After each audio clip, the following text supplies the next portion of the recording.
Welcome to the latest episode of Five on the Floor on the Five Reasons Sports Network. Thanks for joining us on your favorite podcast app. We're on Podbean, we're on Spotify, we're on Google Podcasts, Apple Podcasts. We're also on Dash Radio every single weeknight at 7 p.m. Just download that Nothing But Net channel and you will be able to hear us there. Also, check out the Five Reasons YouTube channel every single day at noon. Dono Daily, Alex Dono takes you around South Florida sports. I have a show on there every Tuesday and Wednesday at 9 called Starting 9 in all South Florida sports. And of course, we have a ton of night programming there. So make sure that you subscribe. We got 13,000 subscribers there for a reason. So make sure you check it out. Also, 5reasonsports.com, all the latest on the local teams without a paywall. Brady Hawk has been breaking down particular sets and plays that the Heat might run this year. So make sure you check that out. Nobody's doing more detailed written analysis right now on the Heat than Brady is. Also, check out the great sponsors of the Five Reasons Sports Network. If you have IT needs, if anybody you know has IT needs, you need to reach out to CPT of South Florida. That's right, cpt-florida.com. That's where you go. Our guy TJ runs it. Again, this is a local business. Miami sports fans, this is where you want to go. These are our people. They support us. Please support them.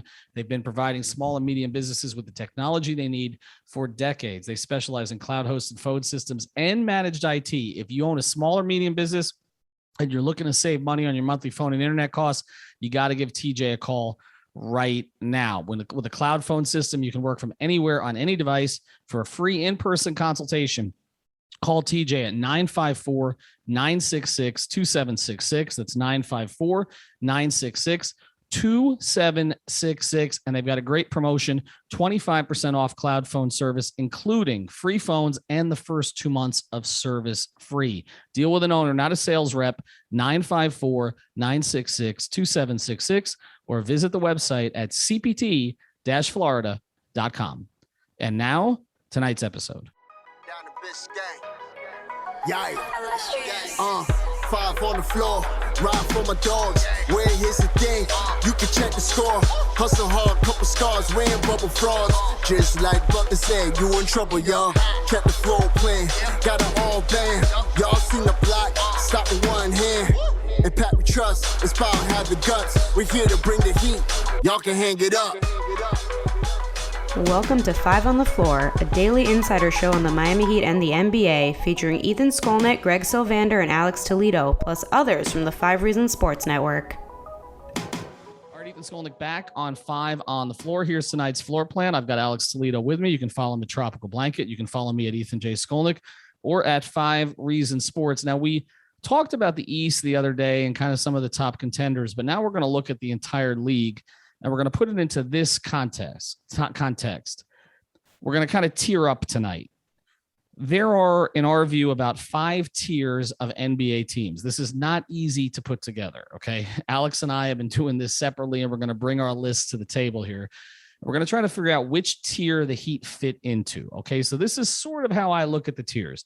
The first tier are legitimate championship contenders, consensus contenders. People think that these teams are the ones that could be competing at the end for a title. Either they've proven it or they've done something in the offseason that puts them in that category. Second tier, that's the group that, like, if things break right, they can make a run to the finals. We saw that last year with the Suns. Probably the Suns would have been in the 4th tier, maybe even the 5th tier before the season started. They end up running up all the way to the NBA Finals. The third tier, those are the teams that could kind of go either way. Maybe they have some injury issues. Maybe there's some inconsistency. Maybe there's holes on the roster that they need to significantly fill. Probably playoff teams, probably not with much of a shot for a title. The 4th tier, those are the teams that really, they're going to be struggling just to make the playoffs. And perhaps they may be sellers as the season goes on. And so they may end up sending players away and may end up getting worse as the year goes on. And then there's the 5th tier. These are the teams with no shot. These are the teams that are rebuilding, the teams that have basically thrown in the towel. They're probably headed for the lottery again to try to recoup it. I will say this, it's a lot of the same teams every year. And so we'll get in to some of those. All right, so we're going to start here, Alex, and we're going to start from the bottom, okay? Here's my teams in the 5th tier. You tell me if you disagree with any of these, if maybe you think any of them have a chance to be competitive I don't know as contenders, but maybe even contending for the playoffs. The Cavs, the Pistons, the Kings, the Wolves, the Magic, the Thunder, the Rockets, and the Wizards. I have 8. Wait. Hold on. Now you're confusing me. I thought we were on the same page here coming into the show. I thought you said you had 10 combined between tier 4 and tier 5. So you have 8 just in tier 5? Yeah, I actually added. Well, now I have 12 combined because I remembered a couple in tier 4. But yes. But right now, all those teams you went through was just tier 5. These are teams that have, I mean, really, they're entering this season with absolutely no shot at winning a first round playoff series. That's how I view these teams. Oh, man. I don't think they're, because when you do it into 5 tiers, I tried to do it somewhat evenly. Like some of those teams you had there, I just got them in tier 4.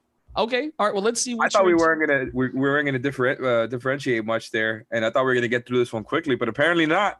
All right. Well, let's go through it. Which ones of the ones that I have in tier 5, and I can probably guess which ones, but which ones are the ones that I have in tier 5 would you have in tier 4? Again, the Cavs, tier 5 or tier 4? Almost my entire tier 4 are teams that you named there in tier 5. Okay. The Cavs are in there in tier 4. The Timberwolves are in there in tier 4. The Kings are in there in tier 4. And I don't think you did name the Pelicans. Did you name the Pelicans? I don't have the Pelicans in tier 4. I have the Pelicans in tier 4. Yes, not tier 5. So Cavs, Pistons, Kings, Wolves, Wizards, Magic, Thunder, Rockets. Well, you put the Wizards there too? I did. Make a case for any of those teams that they should be higher than that. Wow. Okay, so I got it. Okay, first of all, I guess the Wizards is the biggest gap. I got them in tier 3. I think they're because I got in tier 3. Okay, am I allowed to name like one more team from there to for some comparison? Okay, in tier 3, I got the Knicks. So I think the Wizards are better than the Knicks, at least on paper. Obviously, we got to see how it plays out. I like the Dinwiddie addition. I like that you kind of the rest of the team around them. They're actually kind of deep now. They're not going to do nothing in the playoffs, which is why I got them in tier 3. But that's kind of how I feel about the Knicks. I just like the Wizards roster a little more for comparison. But the Wizards in tier 5 is crazy because I think just with the talent of Beal, a Dinwiddie who's apparently healthy again. They've added a lot of guys there. I don't think they're going to be as bad as those other teams there. And then I think the Cavs and the Timberwolves. Maybe this is wishful thinking on my part, Alex, because maybe I want Beal to finally ask out. Okay. But here was my reasoning on it. As much as Russell Westbrook frustrates people, to me, Russell Westbrook was the reason they were competitive in the second half of the season. Okay, and so I think removing him. I like Dinwiddie as a player. He's not as dynamic as Westbrook. He is coming off a major injury. They didn't make a ton of upgrades in other areas. I think Hachimura could probably get better. Maybe that elevates them a little bit. I still think they're thin inside. Maybe I'm being a little bit unfair. I might give them tier 4. But look, they have too much talent to be put with those other teams. Like those other teams are like bottom feeders. Just respectfully they are. Like I've got tier 5 just to sum it up: Pistons, Magic, Spurs, Rockets, Thunder. And I think all those teams. And I put Spurs there last second because I'm just so used to them being higher. And I had to look at their roster again. It's like, yeah, they don't really have any top tier talent anymore. Their best player is DeJounte Murray. So him and Derek White are cool. Lonnie Walker, they're all cool. I don't know that they can be put anything higher than that. Just the rest of the roster is very, very thin. It is, but the reason I put them in tier 4, other than the fact that I do think that obviously Pop elevates them to a certain degree, is that they were actually weirdly better without DeMar DeRozan last couple of seasons. And so I just wonder that subtracting him and other guys stepping up into bigger roles, I gave them the benefit of the doubt of putting them in tier 4. Are they a contender for anything? No. But maybe it is a Pop respect factor, and maybe the fact that I went in on Pop a little bit during the Olympics that maybe I'm pulling it back a little bit. But I think when you mention the other teams, the Magic will not be competitive this year. They've got some nice young pieces. They won't compete. The Thunder will not be competitive this year. The Rockets will not be competitive this year. The Pistons will not be competitive this year. The Cavs will not be competitive this year. I actually think the Cavs are going to be more competitive than those other teams you named. Okay, now, but for that to happen, not by much. Mobley's got to be good from the very start. I just think like Garland took a solid leap last season. He's probably going to keep getting better. I think Sexton is a good player. I just think they've got pretty good players around their rotation. I mean, look, honestly, maybe that changes now since they traded Nance because it's one less player you feel good about. So maybe I understand that, but I would even feel stronger about Minnesota and Sacramento. Like those guys, I think have too much talent to be put in tier 5. Okay, so those were the two. Those were the two I was going to mention. The Kings did perform reasonably well last year. They kind of did what they always do lately, which is that they remain competitive for most of the season and then they fade. But always the first team out of that run, right? Always. Okay. They always fade and they should be better if Halliburton takes another step, if Fox is healthy, depending on what they do with Buddy Hield, who obviously everybody's high on Mitchell, their draft pick. But they never put it together. I could look at them as a 4 in terms of a tier 4. And you're right. The Wolves on paper, the Wolves could be a tier 3, but they're going to lose a ton of games. I mean, it's just their top 2 players, or at least if you want to, I mean, we'll see where Anthony Edwards is. And I saw today he's grown 2 inches and all the rest of that. And maybe he takes Malik Beasley's back. What's that? Malik Beasley also back too. Yeah. I mean, they have talent, but the biggest problem is until Anthony Edwards becomes one of their top 2 players, which may happen this year. I mean, it probably will actually. But the reality is if you're counting on Towns and Russell to do anything, you're going to be awful defensively. Like they're never going to be good defensively if they're featuring those 2 players as much as they are.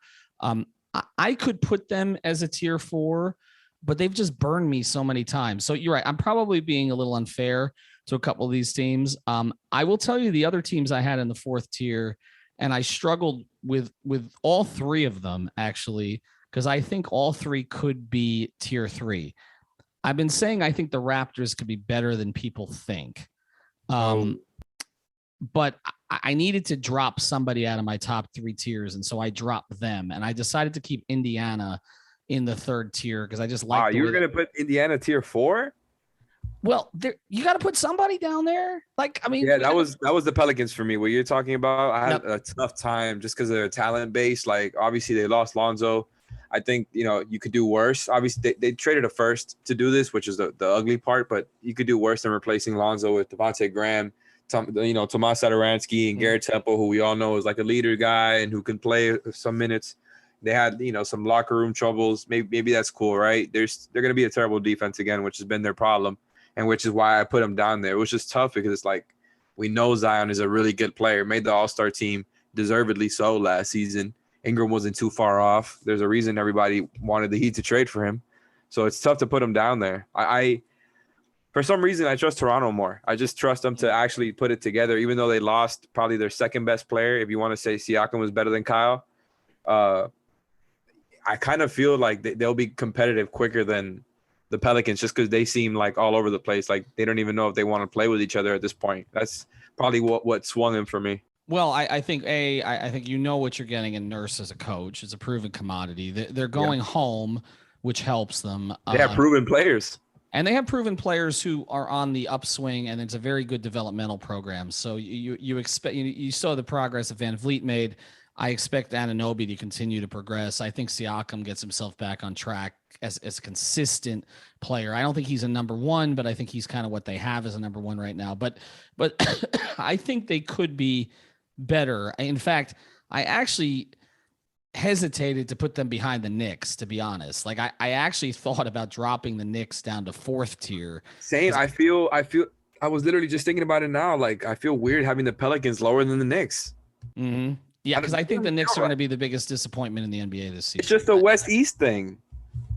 But the East, as we go up here and we're seeing more and more East teams that we haven't talked about yet, the East is stronger this year than it's been in previous years. Now, the other team I put in the 4th tier, and again, this is an East thing because I do think the East is deep this year, but I think this team could be pretty good, sneaky good, and they were for periods of time last year, is Charlotte.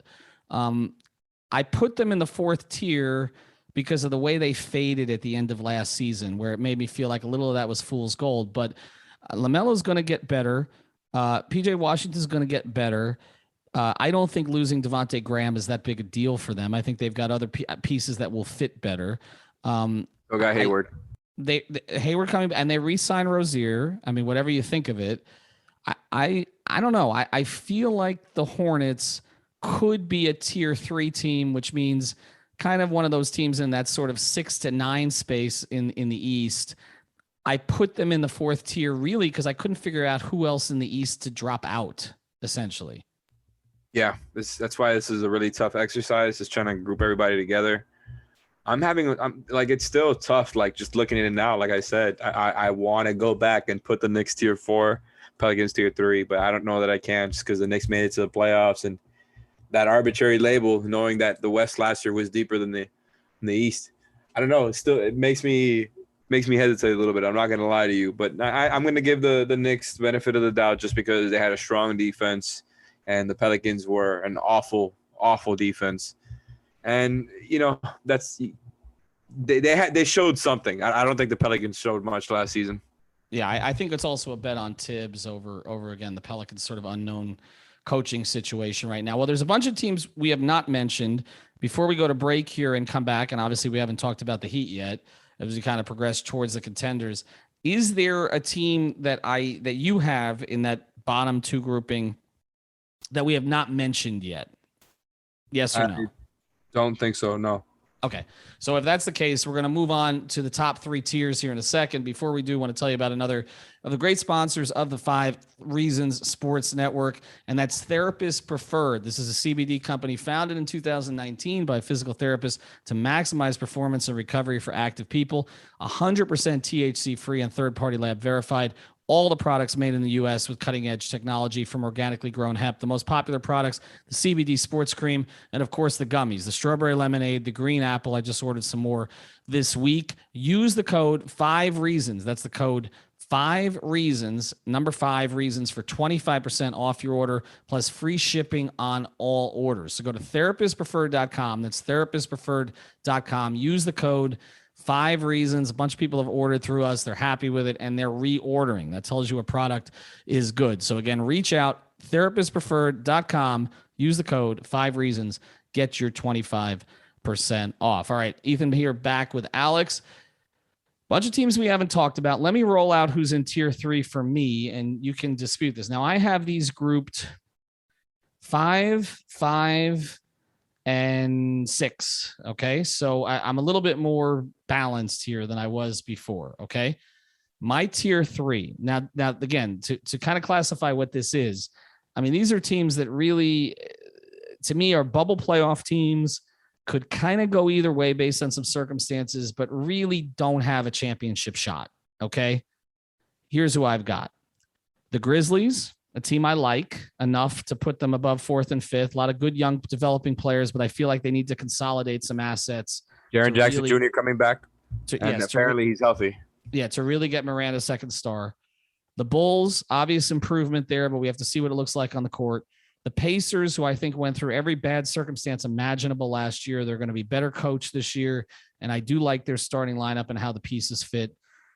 The Knicks, although I feel like I'm going to regret this because I think they probably should be tier 4. The Blazers, simply because of Dame, but I don't know. I think the bottom could fall out of that thing this year. And the other one I have, and you may not agree with this one, I don't think we're going to see a healthy Kawhi this whole season. So to me, it's the Clippers. I just don't. I'm looking at the rest of that roster. Like, they've let the bottom fall out of the rest of that roster. Like, it's not. And so if you're just counting on PG to carry them for the whole season, and you don't have, and you've got the Kawhi thing hanging over their heads the whole year, I think they overachieved in my view with PG in the playoffs last year. Particularly after Kawhi went out. I don't see them as a championship threat. I'm just looking at their team. Like, it's not the same team as it was 2 years ago. And that's, they're also getting Ibaka back, I think. Yeah. So, I mean, where would you have the Clippers? Tier 2? You want me to give it away? All right. Well, tell me who's tier 3 here. I mean, we could get into the Clippers thing. I think that might be good because we have a pretty big gap there. But do you want me to go through my tier 3? Go through your tier 3. Okay. So this is the one where I went crazy on and, threw in the most amount of teams. Knicks, Wizards, Raptors, Hornets, Grizzlies, Bulls, Pacers, and the Boston Celtics. I thought about them. They're my last tier 2. I had to do it. Look, I also had to do it because I just didn't want to it was already a lot of teams in my tier 1 and tier 2, and I just don't really feel that great about Boston. And, may have other reasons for them to be the swing team to go down, maybe. But yeah, I've got, 8 teams in tier 3, just like you with tier 5. I just think they're all kind of in that same group. And there's one team I left out of there that you mentioned that I threw in tier 2. Do I go to them? Let me know. The Trailblazers. I actually think this last move they did, on top of, the other fringe stuff like Cody Zeller, who's going to be a fine backup 5 for them. The Larry Nance move, I think, puts them in another place, not as far as championship contention, but just like trusting that, in a scenario where their team is fully healthy, Nurkic is healthy, all their guys are there. They've got Covington and Nance in the front court. Their bench is solid. It's fine. It's okay. I think that's a type of team that if they get a favorable matchup, they can move on and make some noise in the playoffs. We've seen them do that before, that year that they got to the conference finals, like you said, if things blow right. So that's why I threw them in tier 2, just kind of respect their talent. And it could very well fall out. So that's why I had a hard time doing this exercise, because it's tough to project what's going to happen this season. I think the Nance stuff, I think he really does help them a lot. I think he's really dynamic. I mean, for what they're getting, right? Like, he's not a star type player, but he's going to help them a lot. And they just needed the help. He's a great defensive player, and they were an awful, awful defense. So if Nurkic is healthy with him there, I just think they're going to be a little bit more solid on that end, and that's going to help them. So I've got the Blazers in tier 2 and the Celtics tier 3. I think that might be wrong, to be honest, but I'm going with it. I can see it. I think my concern is, I don't know. It's hard to view it. To me, if you're a tier 2, then you have a chance at a championship. And I have a hard time seeing the Blazers. But we didn't talk about based on. We didn't talk about these definitions though. We just said 5 tiers. So like when I was doing my tier 2, for example, some of these teams I still think like if things break right can win a title, but most of them is like probably not. But I think I do think to be in tier 2, there's got to be some kind of shot. Here's my thing with the Blazers. I agree with you that they're probably better constructed than they were last year, but they have more of a swirl hanging over them this year than they did before. And I don't even know that Dame's going to make it through the season. And Fair. So that's why it's so difficult for me to put them in tier 2. I look at the rest of your teams. I don't have a problem with any of them. I think, the Celtics, and I'm going to get to them in tier 2 because I do think that they have a player. I'm probably being a little bit unfair with them. I think it was just hard to balance it all out. But I think the Celtics is a one team.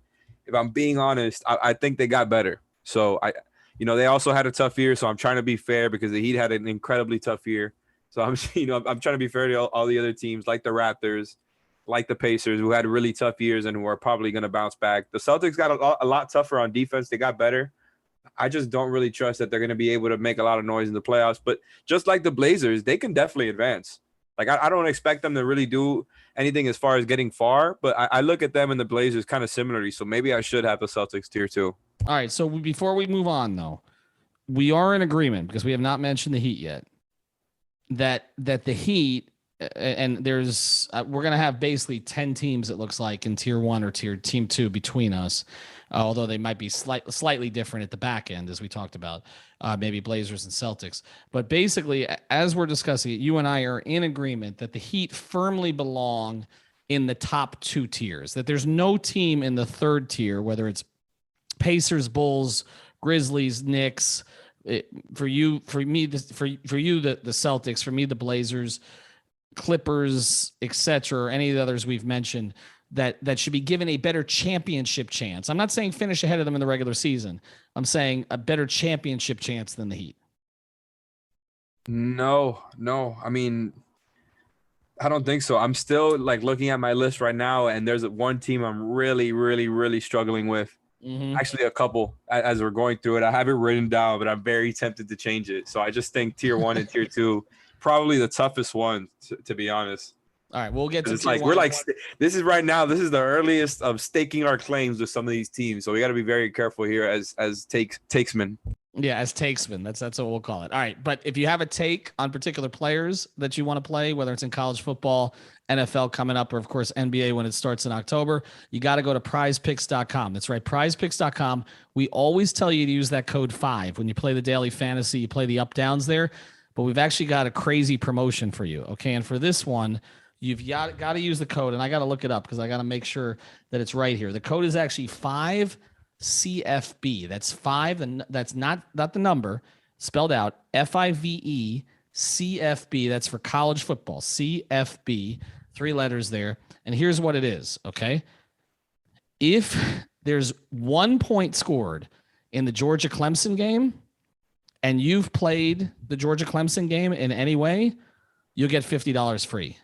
That's the promotion they're running. It's a ridiculous promotion. So use that code, and they're only doing this with certain affiliates, and we're one of those affiliates. So take advantage of it, okay? And then you could get that $50, and then you can keep that money, and you can play it for NFL, MLB, NASCAR, golf, and of course NBA when it starts, or anything else, okay? MMA. So you'll get $50 if 1 point is scored in the Georgia Clemson game and you've played that game, okay? So sign up with this code 5 FIVE CFB. FIVE CFB at prizepicks.com. Of course, you can download the app or you can play on the website against FIVE CFB.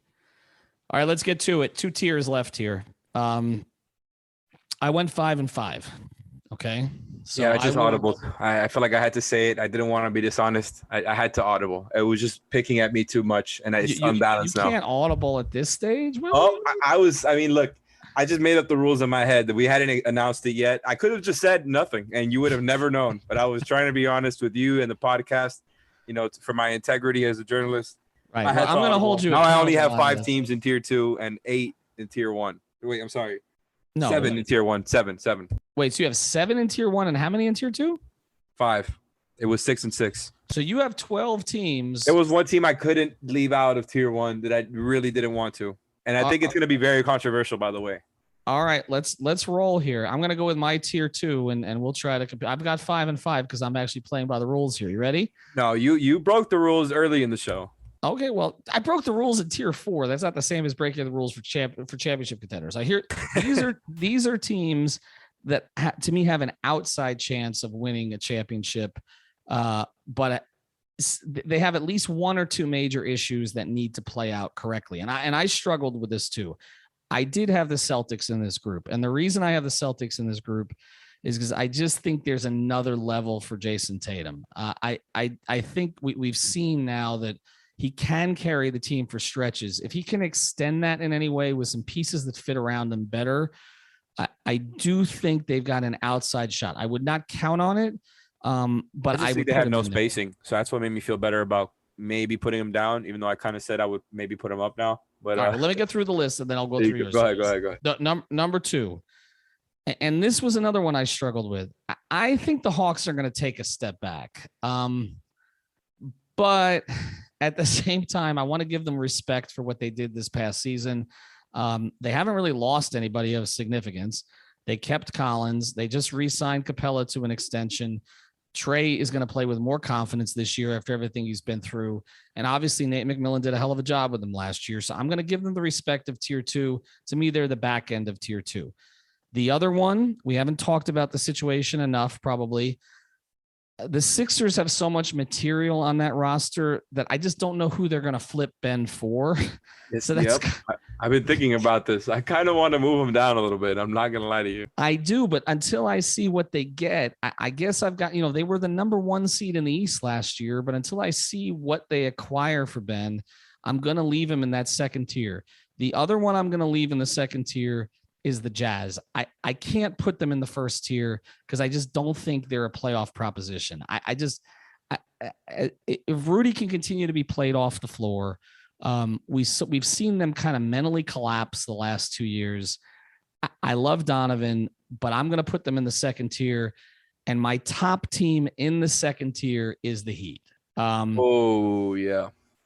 I can't put them in the first tier because of some of the concerns that I've raised, which is the depth of the roster, getting to the playoffs healthy, particularly their 30-somethings, and in the right seating. I think they're going to be a hell of an out for other teams. I would not want to play them, but I can't put them with the teams I have in the top 5.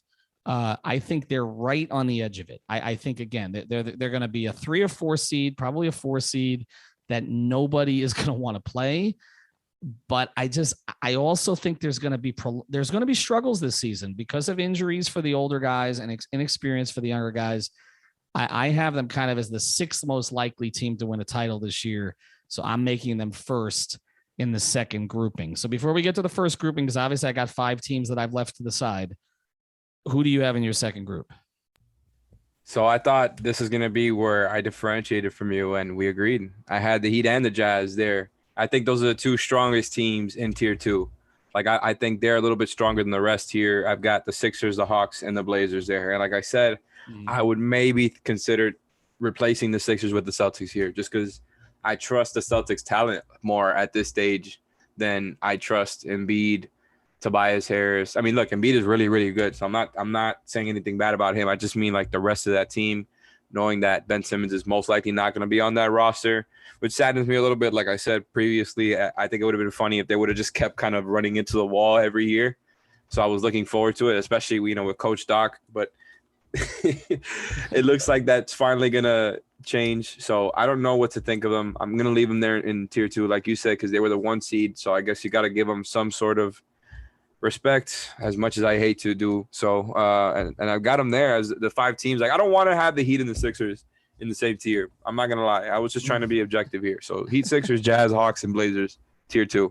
Yeah, so I'm with you on those. I think, so we came together here because I do think with the Jazz, to me, it just comes down to, again, their confidence in doing it. I mean, they've shown in the regular season what they can achieve, but they just don't seem to be, again, they just don't seem to be a playoff proposition. And I don't know that some of those, I do like the Rudy Gay move. I think they'll miss favors a little bit. I think Rudy Gay fits what they do very well. But again, they kind of made changes around the edges. We actually thought they'd sell off more. The bench is very good. Donovan's very good. Gobert is a very good regular season player. I just Hassan's going to be a great backup 5. They win a title. No, I was joking and said Hassan was going to be a great backup 5, but I agree with you. I just think they're, they got a little stronger in the margins, nothing crazy, nothing that's going to put them over the top. They're going to be a tough out, just like any other season. I just don't believe in them quite as much as I do the teams I have in tier 1. And it was tough to put to keep the Heat here in tier 2, because like you said, I think they have kind of an outside shot.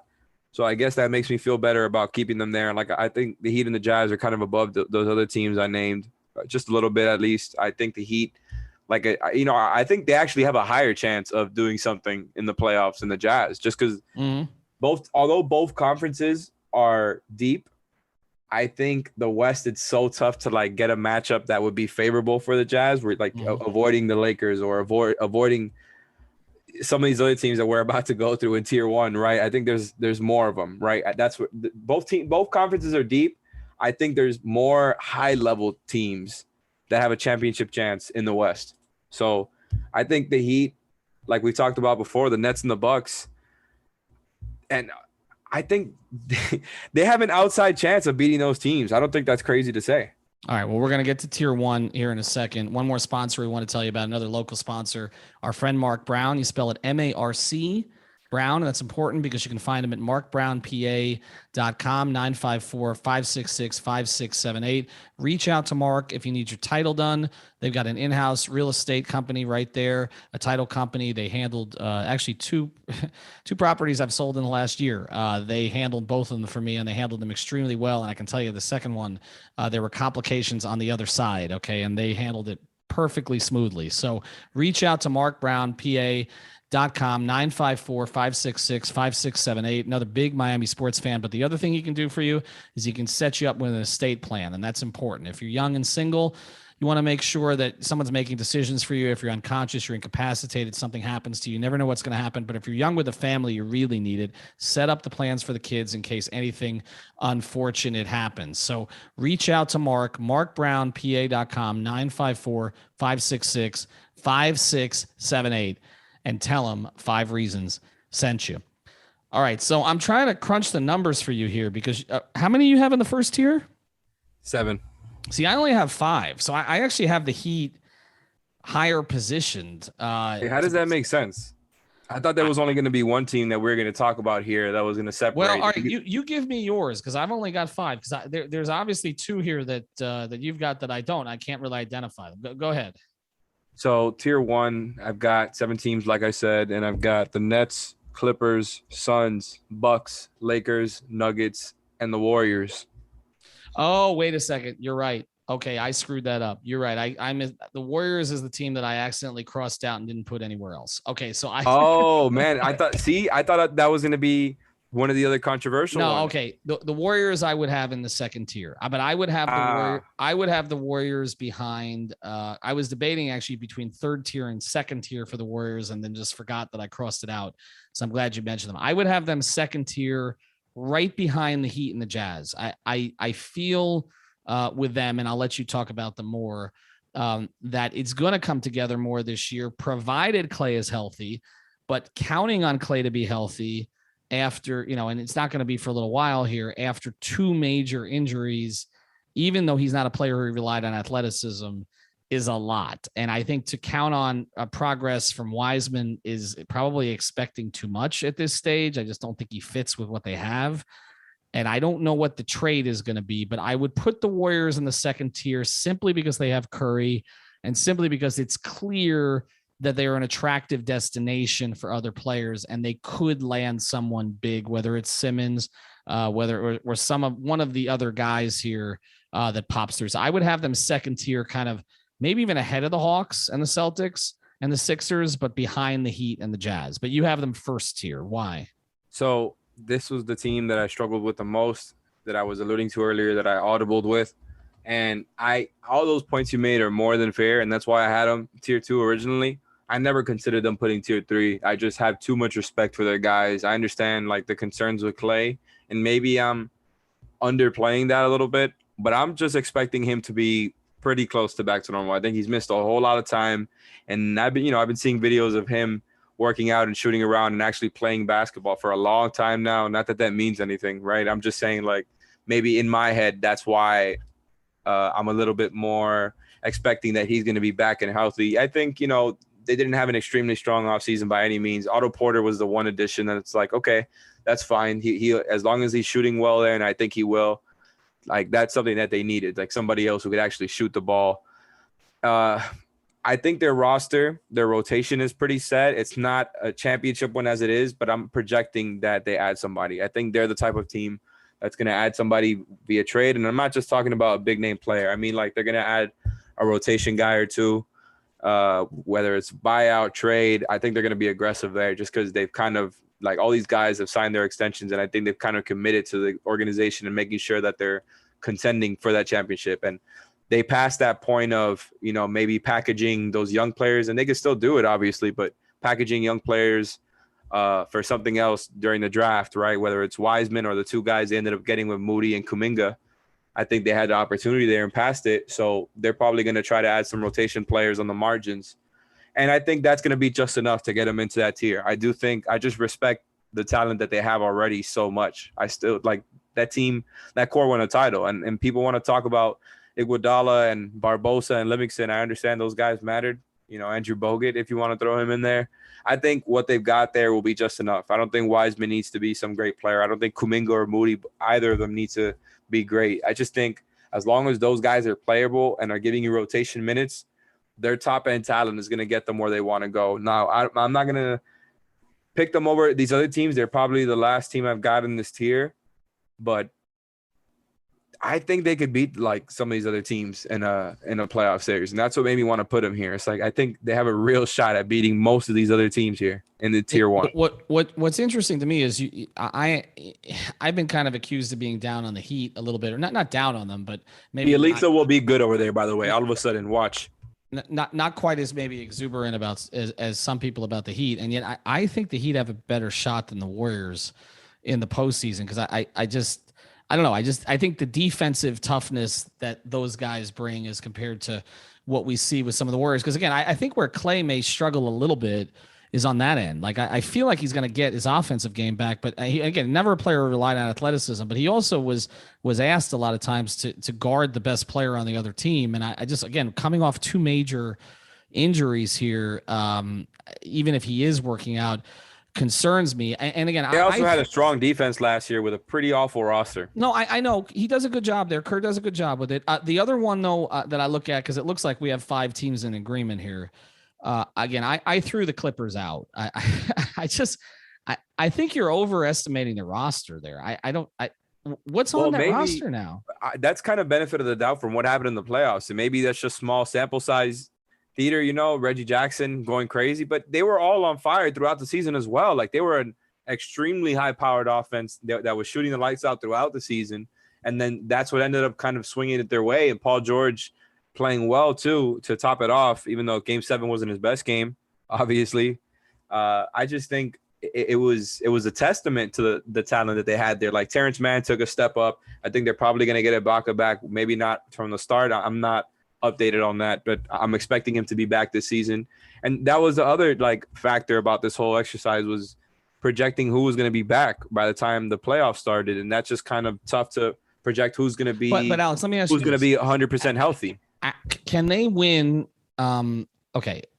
They're not going to win. I don't think they're going to win a playoff series without Kawhi. Maybe I'm wrong because we saw them do it. They get a favorable matchup maybe, but if some of these other teams I've got in tier 1, I would not pick the Clippers without Kawhi. Okay, but that's the whole thing, though. I don't know that we can put him in tier 1 when his situation. I'm expecting Kawhi to be back though, so that's kind of the math I was doing there. It's more about whether he's healthy. I just think they put it all on this season, didn't they? Do I have that wrong? They did, but we'll see exactly when that is. All right, so let's look at the other 5 then, because I think we have them, the same here. I think the Nuggets apply here too, by the way, to what I'm talking about, because you got to feel good about Murray coming back, I think. Yeah, well, all right. So let's get to it. Okay, let's give people the 5 teams here: Nets, Lakers, Bucks, Suns, and Nuggets. I will say that most people probably would quarrel with the last 2 more than the other 3. I think there's consensus that the Nets, Lakers, and Bucks are championship contenders. Whatever we think of, the additions that they made. Of course, Millsap today. It looks like maybe Aldridge eventually for the Nets. They added Patty Mills. So essentially they've gotten older around the edges. The Lakers have gotten much older around the edges than they were last year. They both changed the equation, but I think we'd be crazy. I don't even know that we need to talk about either of those 2 teams too much, because I think we'd be crazy not to include the teams considering their front end talent. So again, we can argue about what happened to the Lakers last season and Nets not being able to get healthy, but on paper, their top end guys, you can't argue that those guys are not championship contenders, and you can't make an argument the Bucks are not either after they just did it. I think where people would dispute us some is maybe putting the Suns and the Nuggets perhaps ahead of the Jazz, the Heat, maybe even the Celtics, maybe in my case, the Clippers, the Warriors, and the Warriors. And here's the thing about it. The Suns give me a little bit of pause, because I do think not that there's a flukish element to them, because I don't think they're a fluky team in terms of the way they were built, but they did benefit from some things last year. They had a healthy Chris Paul for pretty much the whole season, which every other team they facing injury issues. Right. So there were a lot of things that broke right for them, and they could be the kind of team that falls back, as we've talked about the Knicks falling back, maybe the Hawks falling back. But I just think they're too well constructed, to be honest. And I also think they've got a guy in the middle who was a number 1 overall pick, who I think is going to get better in Ayton. And I think the experience that Bridges got, the experience that Booker got, I'm going to keep them in the first tier. The Nuggets, to me, it is Murray dependent. If Murray is back, I feel like the Nuggets could have made the finals last year if Murray was healthy. And so I just out of respect for them, I'm going to put them in the first tier also. But I mean, of those 2, if I was to say to you, which of those 2, if you had to drop one of them out, which would it be? Oh, that's actually tough. Truthfully, I would have said the Suns last year before that run. The run makes you want to give them the benefit of the doubt. They beat the Nuggets on the way, obviously. Without Jamal Murray, I would have said Nuggets for real. Like I would have taken the Nuggets just a few months ago. So I guess it's going to have to be them, though. I saw the Nuggets the Suns get to the finals. It's going to be I think it would be kind of a slap in the face to take them out and not the Nuggets. Maybe that's stupid. Honestly, I gave some thought to putting the Lakers tier 2. Mm-hmm. Like, I understand they got deeper. I think everybody can agree with that. I just think I don't love that talent there. Like, they put shooting around Westbrook to kind of maybe ease a little bit. I just think their defense is going to drop off a cliff compared to where it was before. It's going to go from elite to, at best average. I think during the regular season, and in the playoffs, some of those guys, like obviously LeBron and AD, will turn it up a notch. The reason I threw him there was because of LeBron and AD, specifically LeBron, because if anybody can win with Russell Westbrook, if somebody's going to do it, it's going to be him. So this is all just in respect to LeBron James, because I really don't think, like, I'm not a fan of the Westbrook thing. I understand the things he brings. He's not a bad player or anything like that. Even if he's declined, he could still get to the rim. I just think in the playoffs, he's only going to give them problems. Like, even if he does give you minutes where Bron can sit and you can feel good about it, he pushes the pace in transition. There's stuff that he brings. He's still a playmaker. He can still get to the rim. I understand all of that. I'm not trying to trash on Russ. I just think it's going to be easier for teams to scheme against the Lakers and kind of make it harder on LeBron and AD to be effective. And not only that, their defense is going to be a lot weaker. So that foundation that was kind of keeping them throughout games, even when they had trouble scoring, isn't there. Now, like I said, they've got a lot more shooting around the edges there. They added Monk, Ellington, Melo. I just think, Bazemore was fine. Ariza's a fine addition. Kendrick Nunn, a fine addition. Like, all those guys are cool. All of it coming together, that team is just kind of, I don't know. I don't love it. I feel like they're not as good as they were when they won the championship, even if Westbrook is way better than anybody that was their third best player. Well, they're not as defined. They're not as defined. It's a matchup thing in the playoffs, right? Like a smart team is gonna leave him wide open, and what happens from there?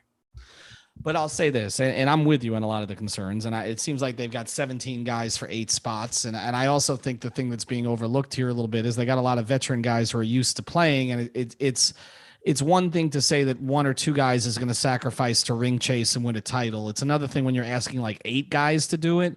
I think that's going to be a lot for Vogel to manage. I mean, even last year, which didn't end up being a championship year, he didn't really manage the Marc Gasol situation very well. Like, when they brought in Drummond, they added one piece and it threw the whole locker room into chaos. And now you've got all of these old guys, okay, Carmelo, Rondo, etc. Again, you add a couple of those pieces like the Heat have done in previous years when they were making championship runs. Like, I get it. You add that many pieces, and then you got some guys who, like Monk and Nunn, might be better than some of these old guys at this stage. Well, they're trying to get paid in the future. Right, right, exactly. And I mean, they signed contracts basically which indicate that they're going to try to get paid. And I don't know how much playing time they're going to get. So I think it is a challenge. The reason I can't take them out of tier 1, though, Alex, is I absolutely can envision LeBron carrying them to a title. I could, because I do think the one. And you picture LeBron carrying a title team with Russell Westbrook. Here's what I think. I think that they are a better position now to give LeBron the breather that he needs at this stage of his career. In other words, I don't think they've added enough playmaking. They've added enough rebounding. They've added enough scoring that I feel like that they can take the burden off him. He can sit a couple of nights and they can win some regular season games without him, because maybe Rush just goes nuts or Carmelo has one of those throwback games. Like, I feel like they've added enough to take the burden off him that he can make a run in the postseason. But I will say this. So I can't take them out of tier 1. I can't. But I will say this. I think the Nets roster is better constructed. Like, I don't trust Kyrie and Harden to play. Okay. But I do think the pieces they added make more sense. There's not as much clutter. I think Patty Mills is a great addition. Okay. They also added some young pieces too. They did. And they also have, a guy in Claxton who I think can play more for them. I think Joe Harris will rebound. And Blake is actually pretty good. Yeah. Right. I think, and I like the Millsap addition. I think he'll, in a limited role, he'll help them. I feel like the pieces with the Nets make more sense. And I feel like KD can carry them. We saw it almost happen last year. So I like the Nets' chances better than the Lakers, but I can't take the Lakers out of tier 1. I just can't. But I think the overall point here is, and the Bucks we don't need to talk about because we've talked about them enough. The overall point here is, though, as we close, is that the Heat are in the mix here. Okay. I mean, if you've stuck around with us this long on this pod, you can tell that even the teams in the first tier, there are questions. There are questions about the Nets' health. There are questions about the Westbrook fit. There are questions maybe about how hungry the Bucks will be. We talked about them not really improving this offseason. And only two of them. Whether the Suns fall back. Only two of them in the East, Ethan. What's that? Only two of them in the East, Ethan. Well, that's the other thing. I mean, that would put the Heat as the third best chance. I don't know that the Heat will be the third seed, as I said earlier, but I do think you could say they have the third best chance to go to the finals, out of it. So I think, again, the reason for doing this exercise was to try to kind of put the Heat in some kind of positioning. And as much as we talk about there being a lot of teams in that middle grouping, I do think the Heat, with their defensive disposition, with Bam's potential for further growth, with Hero fitting into a more comfortable role, and with just Jimmy and Jimmy's will, that you can make an argument again that the Heat are at the top end of that second tier. And if something happens to one of those teams in the first tier, you could put them in there. So again, this has been sort of a useful exercise for me as somebody who's been not maybe as optimistic about this offseason as others, to kind of say, well, I can see what they like, right? I mean, if you're inside the Heat organization. For sure. I mean, like I said before, I just think they've got to feel confident, even though, like I said, the Nets, and like you mentioned, the Nets definitely got stronger, which you didn't want to see because it just feels like the rich get richer. They already had the unlucky stuff, and it could as well. I mean, it could very well happen again, right? Like they could have injury stuff. All three of those guys have kind of been roller coasters. They got deeper. So that point you made about the Lakers, I think, applies to the Nets too, maybe to a lesser degree because they didn't get somebody as good as Russ, but they already got their three superstars. Like they can have plenty of nights where maybe one of them plays, two of them plays throughout the season, just like they did last season. The difference is it's got to be that, all three of them are there, because when they are, they're just going to be damn near unstoppable to beat. And then they got stronger on the margins with veterans and young dudes. So it's like they're kind of along the right path. That's the only team that really scares the hell out of me. But other than that, I think the Heat have got to feel strong because, like I said before, and there was some people who I saw trashing me saying, oh, there goes Alex again, saying that he's not scared of the Bucks. I'm not fearing the deer. They're still better than the Heat. They're still a tier 1 team. I don't fear them as much as I fear the Nets. That's fair. All right. Check out our sponsors, cpt-florida.com, therapistpreferred.com. Use that code 5 reasons there. That's the number 5. Prize Picks. Use the code 5, FIVE, and markbrownpa.com if you need help with your title, anything else related to closing a real estate deal, and also, of course, with your estate planning. Covered a lot today. We're going to take a couple days off here, so that'll give you guys some time to catch up on this one. We just talked about 30 teams. We did 30 teams. We got a special guest coming up next week. We're going to go in the Wayback Machine for a Heat Stories episode. I'm not going to say who it is, but I don't even know who it is. I will simply, I've said it on our thread. I will simply say it's a favorite of Greg's, so he's going to enjoy this. And he's somebody that some people think numbers should be on the rafters someday. It's not Goron. Don't worry. We're going in the Wayback Machine. Have a good night. Thank you for listening to the 5 on the Floor on the 5 Regional Sports Network.